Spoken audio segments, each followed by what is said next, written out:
Alright, we're going to try this yet again.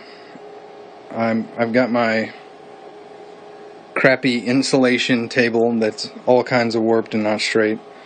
Got the laser power set a little high to compensate for it, but we're going to try to cut out a logo. Hope this turns out.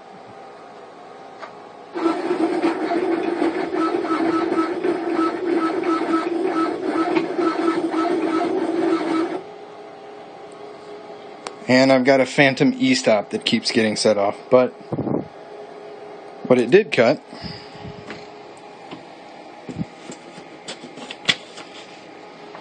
actually cut it out of the paper, and you can see the letters themselves are about the size of the end of my index finger, and the edges on them are really, really sharp. I'm going to keep tweaking it. I've got an expanded steel bed I'm going to put in here, but that's where I'm at for now.